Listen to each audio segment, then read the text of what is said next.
Diabetes risk in south Indian states. Brace your cells, మనం చూడబోతున్న numbers మిమ్మల్ని shock చేయబోతుంది. And ఎంత అర్జెంట్గా ఇది సాల్వ్ చేయాలో యాజ్ ఎ సొసైటీ మీకే అర్థమవుతుంది. IDFA international diabetes federation association ప్రకారం 7.7 crore adults in the age group of 20 to 79 డయాబెటీస్తో తెలియక బాధపడుతున్నారు, which is close to 6.6% of the Indian population. దాన్ని బట్టి చూస్తే ప్రతి 100 మందిలో 6 డయాబెటీస్ ఉన్నట్టు. చైనా తర్వాత సెకండ్ పొజిషన్లో ఇండియానే ఉంది, మనమే ఉన్నాం. ఇదే రేట్లో ముందుకు వెళ్తే సిచ్యువేషన్ ఇంకా వర్స్ట్ అవ్వబోతుంది. ఎస్టిమేషన్స్ ఏంటంటే 2030 కల్లా 10 crore మందికి డయాబెటీస్ వస్తుంది అండ్ 2045 కల్లా 13.5 crore రాబోతుంది. దీన్ని చూస్తే ఫ్యూచర్లో హెల్త్ సెక్టర్ మీద పడే బర్డెన్ మనం అసలు తట్టుకోగలమా అనేది question. At the same time దీని ఎఫెక్ట్ ఎకానమీ మీద కూడా పడబోతుంది. ఈ డయాబెటీస్ విమెన్లో కంటే మెన్లో ఎక్కువగా వచ్చే ఛాన్సెస్ ఉన్నాయి. మెన్లో 8.5% అండ్ విమెన్లో 7.7%. కంపారిటివ్లీ అర్బన్ ఏరియాస్లో డయాబెటీస్ ఎక్కువగా కనిపిస్తుంది అని ఈ రీసెర్చ్ చెప్తుంది. పర్సనల్ ఎక్స్పీరియన్స్ నుండి ఒక 2 కేసెస్ని చాలా క్లోజ్గా అబ్జర్వ్ చేయడం జరిగింది. Who got diabetes even before 30. ఇది చాలా షాకింగ్. మీ చుట్టూ ఉన్న వాళ్ళలో ఎందరూ ఎలా ఉన్నారు అనేది మీరు కమెంట్ చేసి చెప్పండి.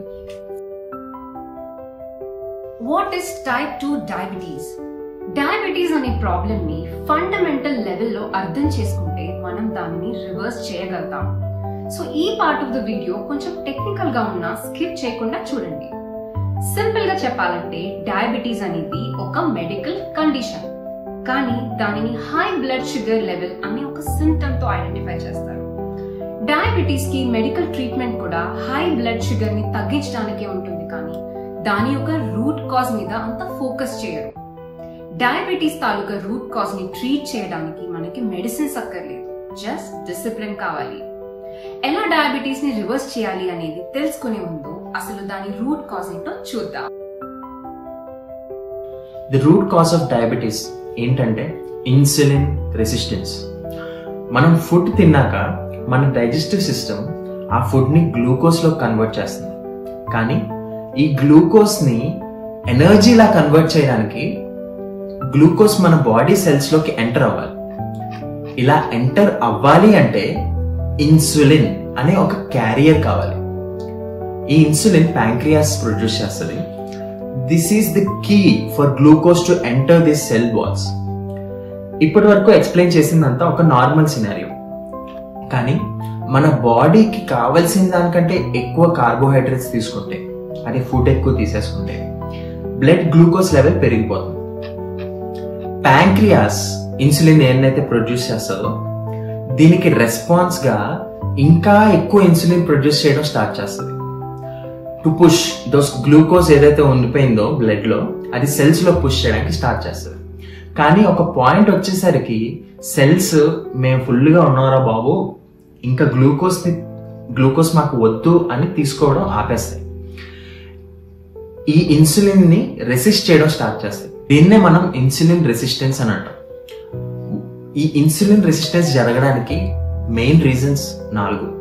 1. Urbanisation and sedentary life style. మనం ప్యాకేజ్ ఫుడ్ కి, ప్రాసెస్ ఫుడ్ కి బాగా అలవాటు అయిపోయాం. బాడీకి కావాల్సినంత యాక్టివిటీ ఇవ్వకపోవడం అనేది మేజర్ రీజన్. అండ్ మనకి బాడీకి కావాల్సిన దానికంటే ఎక్కువ ఫుడ్ తినడం స్టార్ట్ చేస్తాం. అండ్ మన డైటరీ హ్యాబిట్స్ ఏవైతే ఉన్నాయో అవి కరెక్ట్ గా లేవు.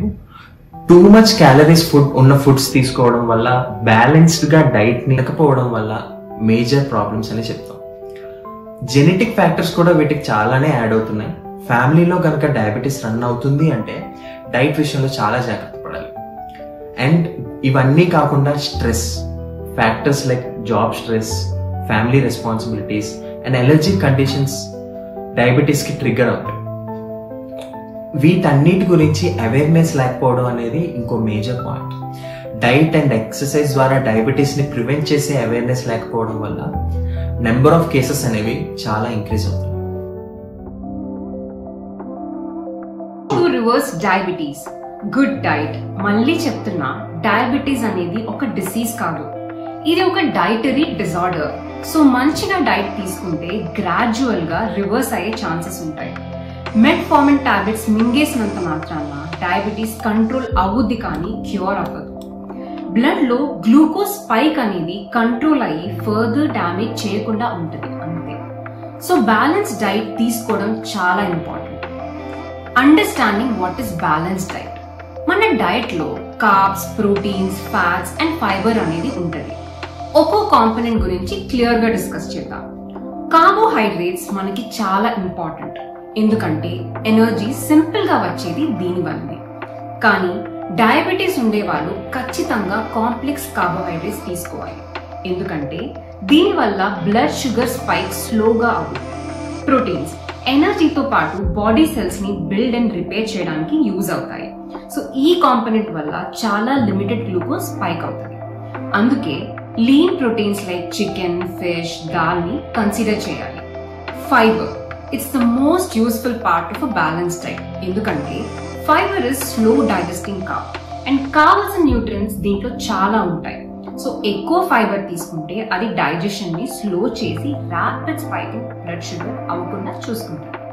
అందుకే high fibre foods like vegetables, whole fruits, nuts, seeds are very good options for diabetes. వీటితో పాటు ఇంకా important point is portion control. Food బాగుందని ఎక్కువ తినేయడం కాదు, మీ బాడీకి ఎంత కావాలి అనేది మీరే చూసుకోవాలి.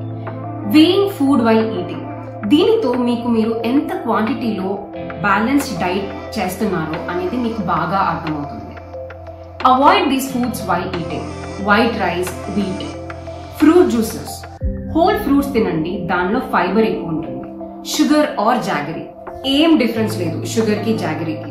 సో జాగరీతో ఏదైనా తింటే దానితో పాటు ఫైబర్, ప్రోటీన్ ఉండాలి. ఫర్ ఎగ్జాంపుల్ శనగ పలుకులు ఉండాలి. పీనట్స్ లో ఇనఫ్ ఫైబర్ అండ్ ప్రోటీన్స్ ఉంటాయి. సో జాగరీ కొంత బ్యాలెన్స్ చేస్తుంది. Refined sugar, packaged foods, carbonated drinks and maida based junk completely avoid చేయాలి. Foods to add in diet, barley, oats, millets ని డైట్ లోకి యాడ్ చేయండి. సింపుల్ రీజన్, ఎక్కువ fibre ఉంటుంది. Rajma, chole, chana dal, green moong dal, ఇది very good options for protein. Pumpkin seeds, almonds, cashews in moderation, ఇవి good cholesterol ని పెంచుతాయి. అ లాట్ ఆఫ్ ఫ్రూట్స్, ఎక్కువ ఫ్రూట్స్ ఉండేలా చూసుకోండి. లంచ్ ఆర్ డిన్నర్ ముందర సాలెడ్స్ ఫస్ట్ తినండి, అప్పుడు ఆటోమేటిక్ గా మీకు తక్కువ ఫుడ్ తినాలి అనిపిస్తుంది. కుకుంబర్, క్యాబేజ్, ఆనియన్స్, క్యారెట్స్ తో సాలెడ్స్ చేసుకోండి. రా సాలెడ్స్ కనుక నచ్చకపోతే lightly saute or steam. The next important thing is fasting. Fasting వల్ల డయాబెటీస్ తగ్గుతుంది. అంటే ఉపవాసాలు ఉండాల్సిన అవసరం లేదు. డిన్నర్ని 7 కల్లా ఫినిష్ చేసి మార్నింగ్ 7 వరకు ఏం తినకూడదు అంతే. ఈ ఒక్క చేంజ్ మీ డయాబెటిక్ లైఫ్ని టోటల్గా మార్చేస్తుంది. 12 అవర్స్ మీరు ఏం తినకుండా ఉండాలి. చాలా స్టడీస్లో తెలిసిన ఇన్సైట్ ఏంటంటే 2 గ్రూప్స్లో డయాబెటీస్ ఎంత తగ్గిందో టెస్ట్ చేశారు. ఒక గ్రూప్ ఇంటర్మిటెంట్ ఫాస్టింగ్ చేసింది for 3 months. They diabetes improved by 47%.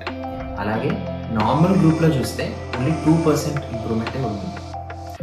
Diabetes is a pretty new thing for India.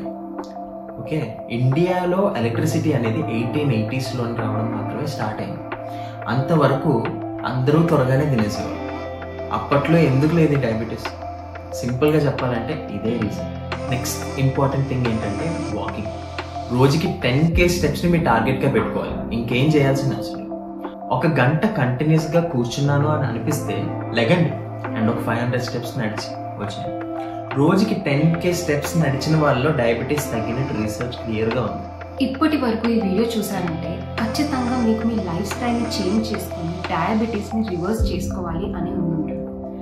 మీరు మీ హెల్త్ని మీకోసమే కాదు, మిమ్మల్ని లవ్ చేసే వాళ్ళు, మీరే వాళ్ళ లైఫ్లో ఒక సెంట్రల్ పార్ట్ అని అనుకునే వాళ్ళ కోసం ఫస్ట్ పెడతారు మీ లైఫ్ని అని ఆశిస్తున్నాం. డిసిప్లిన్గా ఉందాం, స్ట్రెస్ తగ్గించుకుందాం, అందరూ